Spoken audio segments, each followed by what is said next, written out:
ये देखिएगा आदरणीय श्री बालयोगेश्वर जी महाराज, ये भी परमात्मा क्या बताते हैं कि केवल रोशनी है और कुछ नहीं। हृदय में देखो, हृदय में पहुंचो, हृदय में रोशनी देखो। हृदय में काल बैठा जो देखा जाता है, शिव और पार्वती रूप है इसका, वहां भी ना पहुंचे महापुरुष हृदय तक भी। देखिएगा शब्द ब्रह्म मार्च 1998, इसके पृष्ठ नंबर 10 पे देखिएगा, नीचे आइए 10 नंबर, ये पृष्ठ नंबर 10 है, प्रश्न नंबर 10 है। इसमें क्या बताता है कि वह सच्चिदानंद, वह रोशनी जिसकी हमको जरूरत है, वह अभी भी हमारे अंदर, हमारे हृदय में विराजमान है। परमात्मा निराकार है, केवल रोशनी हृदय में बैठी है, उसको देख लो। और आकार नहीं है, परमात्मा निराकार है। और यही प्रश्न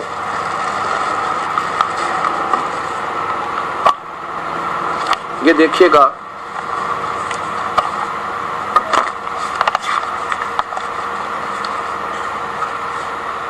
शंका और समाधान में आदरणीय श्री सतपाल जी महाराज की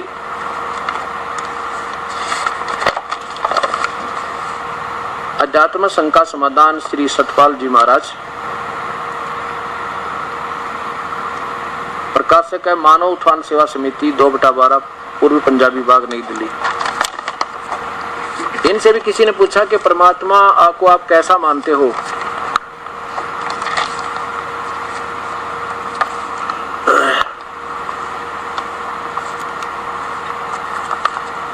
इसके प्रश्न नंबर देखो ऊपर, प्रश्न नंबर 5 पे, भगवान एक है, वह सहज प्रकाश स्वरूप है। सहज प्रकाश रूप भगवाना, परमात्मा ज्योतियों का ज्योति और सबके हृदय में स्थिर है। बस केवल ज्योति है और कुछ नहीं है प्रकाश परमात्मा। और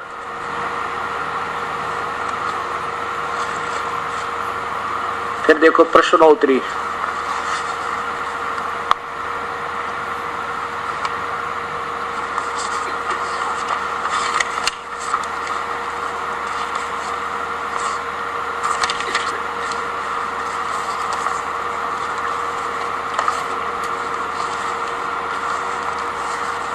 ये प्रश्नोत्तरी आदरणीय श्री सतपाल जी महाराज के द्वारा व्याख्या, मानव उत्थान समिति सेवा समिति,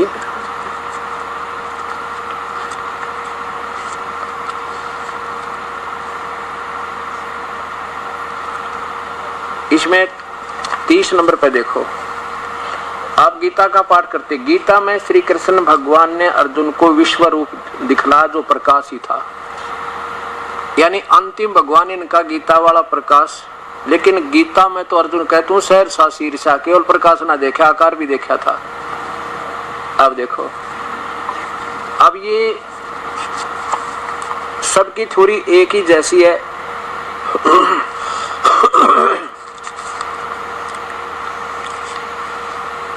अब ये यहाँ इनसे प्रश्न किया कि परमात्मा साकार है, भगवान आकार, ये कहते हैं, इधर तक कहते हैं भगवान साकार है। ये देखो प्रश्नोत्तरी है, ये भगवान साकार है व निराकार है व साकार, उत्तर भगवान साकार है और है क्या, केवल प्रकाश है। ये साकार किसको बताओ है? जो गुरु जी है ना, वो तो भगवान है। बस जो तुम्हारा गुरु है वो तो उसको तो भगवान मानो, और परमात्मा निराकार है ही। देखो, परंतु वेद शास्त्रों भगवान को निराकार, देखो ये कहता भगवान साकार है, प्रश्न करते भगवान निराकार बताया वेदों शास्त्रों में। यहाँ पे प्रश्न होते हैं करने वाले के, वेद शास्त्रों में अथवा सभी सदग्रंथों भगवान को साकार माना, निराकार तो केवल आत्मा, आत्मा निराकार बताई। और फिर परमात्मा का कैसा स्वरूप है वो आपने देख ही लिया कि वो केवल एक रोशनी है,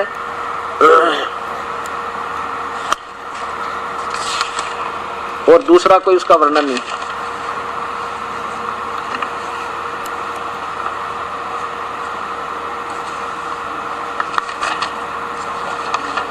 ये आपने देखा कि परमात्मा केवल ये क्या बताते हैं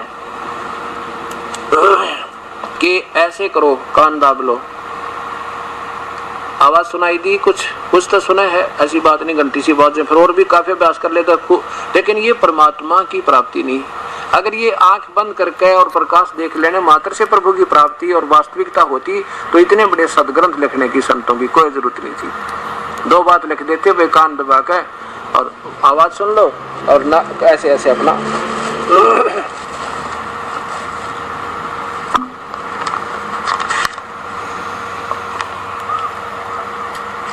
अब यहां देखिएगा, इनके पूज्य गुरुदेव और पूज्य पिताजी वो भी परमात्मा को केवल निराकारी मानते हैं।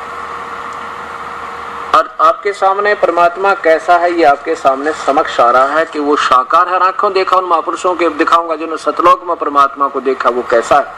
अमृत के कलश श्री हंस जी महाराज जीवन दर्शन आदरणीय श्री हंस जी महाराज। और ये कहां से प्रकाशित है? अमृत के कलश, नीचे देखिए, चमनलाल टंडन MA MAd दिल्ली विश्वविद्यालय। और ये प्रकाशित कहां से है?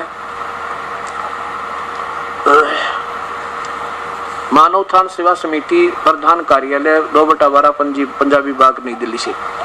इसके 595 पृष्ठ पे देखिएगा,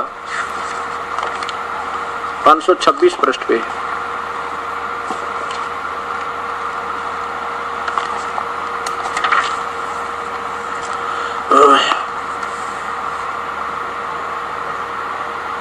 ये अपने कर कमलों से लिखते हैं। नीचे आइए,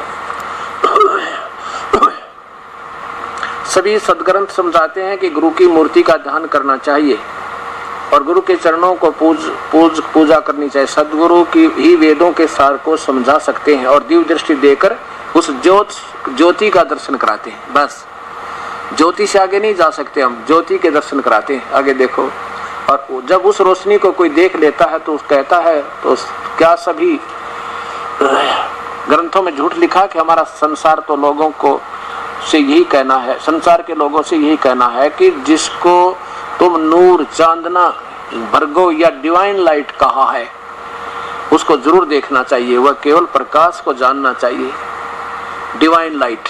अब देखिए प्यारी आत्माओं, डिवाइन लाइट क्या चीज होती है? जैसे ट्यूबलाइट, ट्यूबलाइट माने ट्यूब का प्रकाश और डिवाइन लाइट माने प्रभु का प्रकाश, देवी प्रकाश, देव माने देव का प्रकाश। अब ट्यूब को जैसे कोई मून लाइट कहता है, मून लाइट माने चंद्रमा का प्रकाश, सनलाइट माने सूर्य का प्रकाश। अब कोई पूछे भाई फिर वो मून कैसा है, वो चंद्रमा कैसा, आपने जिसका प्रकाश देखा? और कोई कहे नहीं वो तो चंद्रमा तो निराकार है, प्रकाश हम रोज देखते हैं। बताइए बात कोई जचन की है? एक आम आदमी सोच ले, कोई दिखा दो मैंने किसी वस्तु के बिना प्रकाश किसी का, किसी भी चीज, जैसे दीपक का प्रकाश है, ट्यूब का प्रकाश है, सूर्य का प्रकाश है, चंद्रमा का प्रकाश है, तो उसका आकार है जिस जो स्रोत है उसका। तो इसी प्रकार प्रभु के शरीर से प्रकाश है, उसके एक रोमकूप में करोड़ सूर्य मिला दे, करोड़ चंद्रमा मिला दे, इतना भी फीका पड़े, इतना तेज है उस परम पिता परमात्मा पूर्ण ब्रह्म का। ऐसे ही भगवान शिव का भी प्रकाश है, उसका भी तेज नूरी शरीर है। ब्रह्मा विष्णु महेश का भी तेज है, उन शरीर के शरीरों से तेज निकल रहा है। ऐसे ब्रह्म ज्योति निरंजन भी आकार में है, ये काल ब्रह्म जिसको निराकार बताओ ऋषि, इनका भी शरीर में तेज है। और परब्रह्म भी मनुष्य जैसा है और ज्योत स्वरूपी निरंजन भी मनुष्य जैसा है, ब्रह्मा विष्णु महेश भी मनुष्य जैसे है और पूर्ण ब्रह्म भी मनुष्य जैसा है। लेकिन इनके तेजों में अंतर है। जैसे एक तो 100 वाट का बल्ब, 100 वाट का बल्ब समझो ब्रह्मा विष्णु महेश का शरीर, इनकी माँ का समझो 200 वाट का दुर्गा का, और इनके पिता का ज्योति निरंजन ब्रह्म का 1000 वाट का बल्ब, यानी वो समझो ट्यूब, उसका भी तेज इनके बहुत अंतर हो गया। और परब्रह्म का समझो 1000 वाट का, और परब्रह्म समझो चंद्रमा, और पूर्ण ब्रह्म समझो सूर्य जितना प्रकाश। अब कितना अंतर हो गया। अब जैसे मुझे तो ऐसा लग रहा है जैसे एक बार एक अंधे ने कोई सत्संग सुन लिया ना, वैसे विचार सुन लिया, क्या बात की भाई चंद्रमा का प्रकाश, क्या बात की, ओ हो रात्रि के समय बड़ी सुहाना छटका होता है, आनंद ही आनंद आता है और देखते ही बने अच्छा लगता है पूर्णिमा के दिन। अब उसने दूसरे तो बता दी, दूसरे अंधे थे, दूसरे दिन तीसरे दिन बता दी, तीसरे दिन चौथे थे। अब वो चलती चलती हजारों में फैल गई कि भाई चंद्रमा का प्रकाश देखना चाहिए। चंद्रमा कैसा? चंद्रमा तो है नहीं, पर प्रकाश क्या कमाल कर रखा है, क्या बात की, जो नहीं देखा वो भी पछतावे। अब एक बात बताओ, ये तो वो अंधाड़ी थ्योरी लगी मैंने, जिन्होंने ये बताओ डिवाइन तो है नहीं, लाइट देखा, मून तो है नहीं, उसकी लाइट देखा। भाई दास की समझते कति बार हुआ, तभी तो इस दास के ऊपर मेहर करी परमात्मा ने। ठीक है, एक बार तो मैं बहुत बुरा लगूंगा, सबको लगूंगा, क्योंकि मुझे भी ऐसा बुरा लग गया था जब पहली बार मेरी पूजाओं को किसी ने गलत बताया था। लेकिन हम बेस बताएंगे, आधार बताएंगे। और अभी तक हमने दंत कथा यानी लोकवेद सुना है। लोकवेद क्या होता है? जो वास्तविकता कुछ हो शास्त्रों में और बताने वाला उसके विपरीत बता करके कभी आरूढ़ कर दे, इतना जचा दे पक्का कि वह सही बता रहे, तो उसको लोकवेद कहते हैं। सुना सुनाया ज्ञान, दंत कथाएं, क्यों दंतिया। तो यहाँ वो बताया गया है कि परमात्मा कहते हैं कि सत भक्ति तो बनी नहीं जिनसे, उनके बारे में बताते हैं कबीर साहब कि बीजक की बाता कहें, बीजक की बाता कहें, ये बीजक नाही हाथ, पृथ्वी डोबन उतरे ये कह मीठी बात। बात तो बताओ सतलोक की सही मंत्र देते हैं और इनके मंत्र देख लेता हंसी आवे। हे परमात्मा, जब इनकी छोरिये ऐसी है तो वो मंत्र से गए कहाँ होंगे हम। अब कहते हैं कबीर परमात्मा क्या कहते हैं कि बेखों के लश्कर फेरे ये बाणी चोर कठोरे, उस सतलोक में न पहुंचेंगे ये 84 के डोरे। कबीर परमात्मा कहते हैं, दास नहीं कह रहा, कि क्या बताते हैं कि बेखों के पंथों के, भेख माने पंथ, लश्कर माने लाइन तोड़ के तोड़ना, बिना गिनती के पंथ, और वाणी कबीर साहिब की लेंगे, उन बिना ये चल नहीं सकते एक कदम भी। आज से पहले कोई बता दो सतलोक, 700 वर्ष से पहला कोई सतलोक वाला संत बता दो जिसने सतलोक का जिक्र किया हो कि सचखंड का। और आज जो सतलोक की महिमा गाते उस कबीर परमेश्वर की वाणी से ही अपने हिसाब की सोच छांट ली, लेकिन उस परम पिता की सतवाणी ने कौन समझ सका उसकी रजा बिना। तो उसके बारे में कहते हैं कि ये बेखा के लश्कर फिरे ये वाणी चोर कठोर, और सतगुरु धाम यानी कबीर साहब के उस लोक में नहीं जा सकते ये 84 के ढोर। कबीर साहब कह रहे हैं, दास नहीं करा, क्योंकि हमने सतमार्ग मिलेगा नहीं तो हम ये धक्के खाएंगे। 2 दिन की प्रभुता सुख के संत बन के आज से लाखों को गुमराह कर दें, 2 दिन की प्रभुता कल तो बात ना बने। हमने ये पश्चाताप करना चाहिए सब संतों से प्रार्थना मेरी, और इस दास को अपना दास बिल्कुल आपका बच्चा समझ के, और ये देखना चाहिए मैं क्या रहा हूँ, कम से कम मेरी बातों पर एक बार अमल तक कर लो, तुम देख लो इन शास्त्रों को, और इकट्ठे मिलकर दिशा दे दो सत इस प्यारी आत्माओं को ये भ्रमती बैठती फिरे। इसे अनमोल जन्म को बर्बाद करके दूने दोषी होंगे, और फिर काल के लोक में धर्मराज इसको सबको उल्टा लटकावेगा और नरक में पड़ना होगा, ये इसमें कोई शक नहीं। ठीक है, ये अच्छी आत्मा थी, पिछले जन्म के ऋषि थे, इनके पुण्य कर्म संचित थे वहां पर। अब उस कर्म पुण्य कर्म के आधार पर इन्होंने लोगों को, किसी को राहत भी दे दी, किसी को सुख भी हो गया होगा। अब मान ले किसी के पास 2 लाख रुपए हैं और वो किसी ने 2000 दे दे, किसी ने 1000 दे दे, किसी के भैंस बांध दे, किसी की कुर्ते समा दे, किसी की जेवर बनवा दे।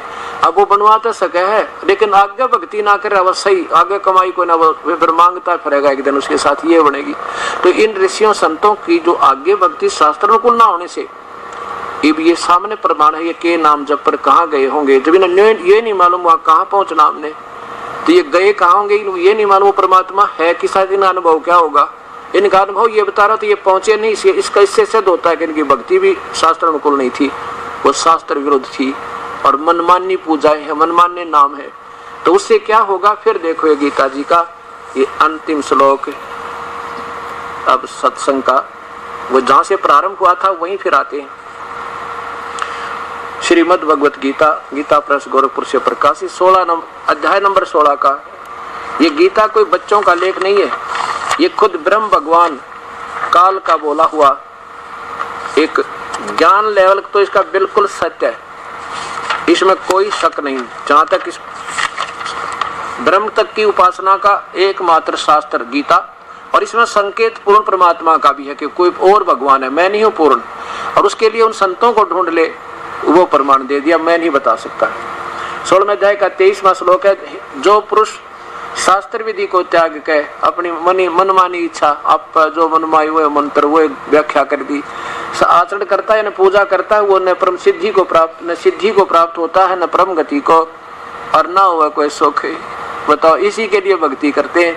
तो दास ने कोई शौक नहीं किसी महापुरुष को यानी छोटा बड़ा बता के या उनके अंदर कोई दोष भक्ति में निकाल के। मैं तो ये प्रार्थना करता हूँ कि अपने आप को फिर संभाल लो, अब तक कुछ नहीं बिगड़ा, और मुझे अपना बालक समझ के, दास समझ के ये बता दो कि मैं कोई गलत तो नहीं बता रहा हूँ आपके बारे में, गलत बताऊं तो मुझे ठीक बता दो फिर समाज के सामने आके, और नहीं तो फिर सरेंडर कर लो कभी अब तक जो बन गई सो बन गई, कि मेरा किस पर गलती बन जा, हमारे पे बन जा। और वो इंसान वो महान आत्मा होती है जो गलती ने सुधार ले, और गलती सामने हर फिर भी नहीं माने, फिर तो उसके लिए लिखा हो तो शैतान है। तो हमने शैतान नहीं कहलाना, हमने संत कहलाना है। और संत का यही होता है कि अपनी भूल ने क्या बताते हैं कि संत वो होता जो हार चले और लाग मरे सो नीच। संत वही, संत तो हारा भला जीतन दो संसार, और हारा तो हरी तो मिले और जीता यम की लार। तो इस प्रकार मेरी परमात्मा की प्यारी आत्माओं से प्रार्थना है कि संत अगर नहीं मानेंगे तो दास चाहता है कि जन जन को जाकर, घर घर में जाकर, शहर शहर में जाकर आपको ये बतावें कि ये संत ऐसे बता रहे हैं, तुम इनसे प्रार्थना करो और उनसे मिलो जाकर सद्भावना पूर्वक। देखो द्वेष नहीं करना किसी से, भूल के भी नहीं, क्योंकि द्वेष करना भक्ति मार्ग में नहीं, और ना किसी के साथ आप शब्द प्रयोग करना चाहिए हमने भूल कर। लेकिन इतना जरूर हो जाए कि जैसे जिस कुएं में जल नहीं रहा, हम जल समझ कर वहां जाते रहे, हमने पता नहीं था जल कैसा उसे, अरे पता लग गया उसमें जल नहीं है तो फिर द्वेष नहीं उनते, आप पे दूर हट जाएंगे। आप पे जल नहीं करे वहां जाने को, उस कुएं में पानी नहीं है तो फिर जाएगा कैसे इंसान, कभी नहीं भूल कभी नहीं जा, सपने में भी सोचा भी कोई नहीं। तो हमने प्रभु की तड़फ है, और जहाँ प्रभु चाहिए वहीं ढूंढना होगा, और उसके तरीके विधि भक्ति वो शास्त्र अनुसार होंगे तो भक्ति होगी, नहीं तब आप फिर डले के डले और यहीं फिर धक्के खावांगे। 2 दिन की प्रभुता है। तो इस प्रकार हमने अपने अहम को छोड़ के और इस दास को अपना एक बालक समझ के, और गलती हो तो मेरी बता के इन सब भक्तों को सदमार्ग दिया जावे, मेरी यही प्रार्थना है। बोलो सतगुरुदेव की जय।